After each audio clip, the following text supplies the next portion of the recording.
प्यारे बच्चों और मित्रों, नमस्कार। हायर मैथमेटिक्स के इस वीडियो लेक्चर में मैं आपका स्वागत करता हूं। और पिछले कुछ दिनों में हम लोगों ने न्यूमेरिकल मेथड्स में solution of transcendental and algebraic equations, इन दोनों के ऊपर ही काफ़ी बात करी। अब इस टॉपिक से बाहर निकल के हम लोग आ जाते हैं एक नए टॉपिक के ऊपर, और जिसका नाम है इंटरपोलेशन। इंटरपोलेशन एक बहुत ही इंपॉर्टेंट टॉपिक है जब आप इंजीनियरिंग के स्टूडेंट हैं, अप्लाइड मैथमेटिक्स के स्टूडेंट हैं, या अप्लाइड मैथमेटिक्स पढ़ रहे हैं, या फिर आपको मैथमेटिक्स का रियल लाइन एप्लीकेशन पढ़ने की आदत है। तो उस केस में इंटरपोलेशन आप लोगों के लिए बहुत बहुत इंपॉर्टेंट हो जाता है। ठीक, अब इंटरपोलेशन का कंसेप्ट क्या है, या फिर इंटरपोलेशन हम लोग क्यों पढ़ते हैं, ये सारी की सारी चर्चा मैं आप लोगों के साथ में करने वाला हूं। लेकिन आपसे पहले एक प्रश्न पूछता हूं, ठीक है? ज़्यादा परेशान होने की ज़रूरत नहीं, बस दिमाग को रिलैक्स करके रखो। जैसे मैं आप लोगों से पूछूं कि भाई हमारे यहाँ पर 2011 में जनगणना हुई थी, उसके पहले 2001 में हुई थी, 91 में हुई थी, उसके बाद 81 में हुई थी, 71 में, 61 में, सो ऑन। मतलब हमारे पास में 2011 के बाद 2021 में कोरोना पैंडेमिक के कारण हमारे यहाँ पे पॉपुलेशन या फिर सेंसस नहीं हो पाया, जनगणना नहीं हो पाई। लेकिन हम लोग पॉलिसी तो बनाते हैं। मोदी जी अपनी कई रैलियों में कहते हैं कि 140 करोड़ जनसंख्या हो गई है। तो कैसे अनुमान लगाया जाता है इन सब चीज़ों का, क्या प्रोसेस होती है? तो इसका जवाब है इंटरपोलेशन, एक्स्ट्रापोलेशन। ये पूरी की पूरी मैथमेटिकल कैलकुलेशन होती है जिसमें हम पुराना जो डेटा होता है उस डेटा के बेसिस पे आगे 10 सालों में या अगले 10वें के बाद 11वें, 12वें, 13वें, 14वें से लेकर अगला जो 10वां साल आने वाला है उसमें प्रेडिक्ट कर पाते हैं कि हम जिस भी कैलकुलेशन को कर रहे हैं, चाहे वो जनसंख्या हो या कोई और चीज हो, वो कैसे आगे बढ़ रही है। मेरी बात समझ में आ रही है? तो उसके बेसिस पे विद्यार्थियों हम लोग क्या करते हैं, कैलकुलेट करते हैं पॉपुलेशन को। ठीक, वैसे लाइट चली गई है लेकिन फिर भी जो एक लाइट सामने जल रही है उससे अपन लोगों का काम हो रहा है। So let's continue right now विद्यार्थियों। सो हम लोग इस तरह के जो डेटाज होते हैं उनको फाइंड आउट करने के लिए इंटरपोलेशन का इस्तेमाल करते हैं विद्यार्थियों। ठीक, एंड और भी कई जगह पर हो, चाहे वो किसी भी तरह का डेटा हो, फॉर एग्जांपल पॉवर्टी को लेकर हो, फॉर एग्जांपल किसी खास एज ग्रुप की संख्या निकालने को लेकर हो, या फिर क्या कहते हैं कुपोषण को लेकर हो। इवन कोरोना पैंडेमिक में भी हम लोग क्या कहते हैं एक एक सेकंड का तो डेटा रख नहीं रहे थे, हम लोग क्या कहते हैं एक पर्टिकुलर डे इंटरवल पे डेटा कैलकुलेट कर रहे थे। और उस पर्टिकुलर डे इंटरवल डेटा के बाद में अगर किसी पर्टिकुलर घंटे या आवर पर हम लोगों को किसी डेटा की ज़रूरत है, चाहे वो मरीजों की संख्या हो, चाहे वो डेथ की संख्या हो, या कुछ भी हो, इसके लिए इंटरपोलेशन एक बहुत अच्छा टूल होता है। ठीक है, तो ये तो हो गया एक एप्लीकेशन किसका, इंटरपोलेशन का। यदि आप इस वीडियो को हमारे YouTube चैनल पर देख रहे हैं तो मैं आपको बता दूं कि ये वीडियो हमारे एप्लीकेशन पे पेड कोर्स में भी मिल रहा है और फ्री कोर्सेज में भी मिलेगा। लेकिन अगर आप इस वीडियो को किसी पेड कोर्स में देख रहे हैं तो आप इस टॉपिक से रिलेटेड जो भी वीकली डाउट क्लास होती है उसको जरूर अटेंड करिएगा और अपने जो डाउट्स हैं उनको निकाल के रखिएगा। उसका नोटिफिकेशन 1 से 2 दिन पहले हम लोग डाल देते हैं और वो आपको आपके एप्लीकेशन पे नीचे जो लाइव क्लास का ऑप्शन है उसमें दिखने लगता है। हमारे जो YouTube के यूज़र्स हैं वो चाहें तो हमारे एप्लीकेशन पे भी इस वीडियो को देख सकते हैं। YouTube पर आपको एड्स वगैरह या फिर अननेसेसरी के जो डिस्ट्रैक्शंस हैं वो बहुत मिलते होंगे। हम लोगों ने जो एप्लीकेशन बनाया है वहाँ पर आपको बिना किसी ऐड के यही वीडियो मिल जाएगा न्यूमेरिकल मैथड्स के फ्री कॉलेज कोर्सेज में। और यदि आप पेड कोर्स यूज करना चाहते हैं तो उसे भी कर सकते हैं, बिकॉज पेड कोर्स के साथ में हम लोग दूसरी चीज़ें भी देते हैं, जैसे वीकली डाउट लाइव क्लास लेते हैं, इसके अलावा जो प्रैक्टिस क्वेश्चंस होते हैं वो भी देते हैं। देन इसके बाद में जल्दी से स्टडी मटेरियल के ऊपर भी काम हो रहा है, तो हर टॉपिक का स्टडी मटेरियल भी आप लोगों को प्रोवाइड करना हम लोग शुरू करेंगे। सो इस तरह के जो फीचर्स हैं वो हमारे पेड कोर्सेज में आपको मिलेंगे। एंड द मोस्ट इंपॉर्टेंट कि आपको टेस्ट सीरीजेस मिलेंगी। फॉर एग्जाम्पल अगर आप IIT की, गेट की, CSIR नेट की, है ना, UPSC की तैयारी कर रहे हैं तो इनकी जो टेस्ट सीरीज है, जो भी एग्जाम पैटर्न है उसके अकॉर्डिंग आप लोगों को मिलेंगी और अच्छी खासी संख्या में मिलेंगी। तो वो पेड कोर्स के जो भी ब्रोशर होता है हमारा उस पर लिखा होता है। ठीक है विद्यार्थियों, तो ये तो हो गया एडवर्टीजमेंट राइट। अब आ जाते हैं अपने टॉपिक के ऊपर। चलिए आइए शुरू करते हैं अपन लोग। सो विद्यार्थियों, आप लोगों ने कुछ क्वेश्चंस के माध्यम से जो टॉपिक हम लोग पढ़ने वाले हैं उस टॉपिक की इंपॉर्टेंस को समझने का प्रयास किया। अब मैं आप लोगों को ये समझाता हूँ कि इंटरपोलेशन का मीनिंग क्या होता है, हम लोग इसमें करने क्या वाले हैं बेसिकली, ताकि जो क्वेश्चंस अभी अभी मैंने आपके दिमाग में रेज करे हैं उनका समाधान हो सके, है ना। लेकिन उसके पहले कुछ बेसिक जानकारी या फिर बेसिक्स कुछ हमें जो चाहिए वो बताता हूँ।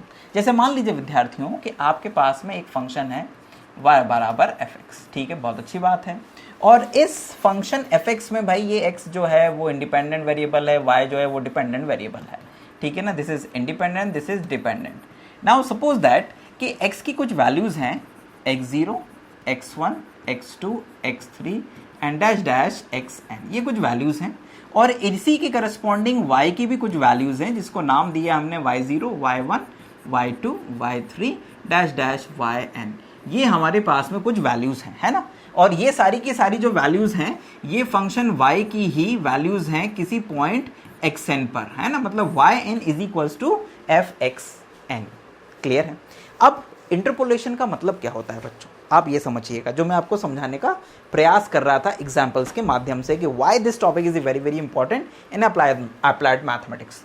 मान लीजिए बच्चों कि आपसे कहा जाए कि एक वैल्यू है यहां पर कहीं पर x डैश, उस x डैश के करस्पॉन्डिंग आपको जो y डैश है वो फाइंड करना है। आई रिपीट, क्या करना है, y डैश फाइंड करना है।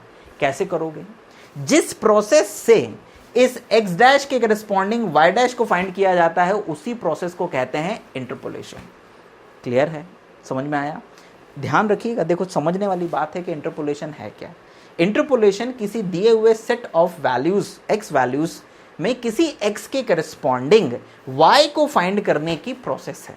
इट मीन्स दैट कि interpolation is a process to find value of y corresponding to the given value x where x lies between some x0 xn interval। Clear है, उसे interpolation कहते हैं।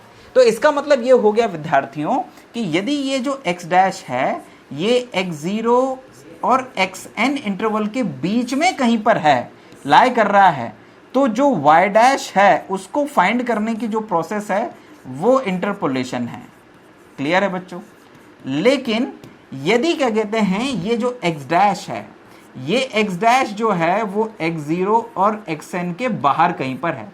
For example ये जो x dash है हो सकता है इस xn के बाद में यहां कहीं पर आ रहा हो सकता है कि वो x डैश जो है वो इसके यहां कहीं पर आ रहा हो। तो ऐसी स्थिति में वो xn, x0 से xn का जो इंटरवल है ना उस दायरे से पीछे या फिर आगे निकल जाता है।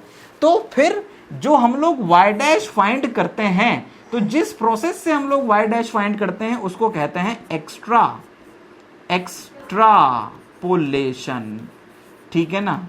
सो उस प्रोसेस को हम लोग क्या कहते हैं, extrapolation. So there are interpolation and extrapolation, दो वर्ड्स हैं और ये केवल उस x की वैल्यू के पोजीशन के ऊपर निर्भर करता है कि आप इंटरपोलेशन कर रहे हैं कि एक्स्ट्रापोलेशन कर रहे हैं विद्यार्थियों। तो ये मैंने आप लोगों को इंटरपोलेशन और एक्स्ट्रापोलेशन में अंतर समझाया। एक एग्जांपल से समझाता हूँ। जैसे मान लीजिए कि आपके पास में x है, y है, कुछ वैल्यूज दी हुई हैं। जैसे मान लीजिए यहाँ 2 दिया है, 4 दिया है, 6 दिया है, 8 दिया है, यहाँ पे इसके करस्पॉन्डिंग वैल्यू 10 दी है ना, 15 दी है, यहाँ 50 दी है और यहाँ पर 100 दिया हुआ है। अब आपसे मैं कहूँ कि भाई ये जो सेट ऑफ वैल्यूज हैं, इस सेट ऑफ वैल्यूज के लिए आप x बराबर जब 5 हो, कितना हो, x बराबर जब 5 हो, वो 4 और 5 के बीच में, ये 4 और 6 के बीच में यहाँ कहीं पर है। तो जब x की वैल्यू 5 हो तो आप मुझे y फाइंड करके दीजिए। तो इसके लिए हम लोगों को इंटरपोलेशन करना पड़ेगा। लेकिन वहीं पे अगर मैं कह दूं कि भैया आप तो मुझे x बराबर 9 के लिए y फाइंड करके दीजिए, ठीक है ना, सो उसके लिए मुझे एक्स्ट्रापोलेशन करना पड़ेगा। x इज इक्वल टू 5 के लिए y फाइंड करना इस सेट ऑफ डेटा की मदद से वो इंटरपोलेशन है, और इसी सेट ऑफ डेटा की मदद से x इज इक्वल टू 9 की करस्पॉन्डिंग y फाइंड करना वो एक्स्ट्रापोलेशन है। सो ये इंटरपोलेशन और एक्स्ट्रापोलेशन है। एक वर्ड और होता है वैसे बच्चों, वो होता है inverse interpolation. Inverse interpolation, interpolation. So in what is inverse interpolation, भाई जैसे इंटरपोलेशन है वैसे ही उसका उल्टा, मतलब अभी x दिया जाता था, y फाइंड करते थे तो इंटरपोलेशन। अभी तुम लोगों को मान लो कि ये जो डेटा है उसमें वो तुमसे ऐसा बोलता कि भैया y बराबर 6 के लिए, सॉरी y बराबर 7 के लिए 5 भी हो सकता था, मतलब ये जैसे मैं यहाँ पर ये गलत बोल गया, ये नहीं भाई, यहाँ पर 10 से लेके 100 तक की वैल्यू है ना। अब मैं आपसे कह दूं कि अगर y बराबर 54 हो तो y बराबर 54 अगर है तो उसके करस्पॉन्डिंग जो है वो x की वैल्यू फाइंड करिए। मतलब कि मुझे y दे दिया है और उसके करस्पॉन्डिंग x फाइंड करना है। तो ये जो प्रोसेस होगी इसको कहते हैं इनवर्स इंटरपोलेशन। आई रिपीट, क्या कहते हैं इस प्रोसेस को? इनवर्स इंटरपोलेशन कहते हैं। तो आप लोगों ने इंटरपोलेशन को समझा, आप लोगों ने एक्स्ट्रापोलेशन को समझा, आप लोगों ने इनवर्स इंटरपोलेशन को समझा, ठीक है ना। अब ये सारी के सारे जो प्रोसेस हैं इनके लिए बहुत सारे अलग अलग फॉर्मूले हैं, वो आगे चल के मैं तुम लोगों को समझाऊंगा। लेकिन उसके पहले तुम लोगों को ये समझना है कि हम लोग डेटा कितने प्रकार के पढ़ते हैं, और उन डेटा को पढ़ के हम लोग जो बेसिक इंफ्रास्ट्रक्चर है इन सब इंटरपोलेशन, एक्स्ट्रापोलेशन और इनवर्स इंटरपोलेशन के लिए, वो बेसिक इंफ्रास्ट्रक्चर जो है वो डिफरेंस ऑपरेटर्स की मदद से बनाते हैं।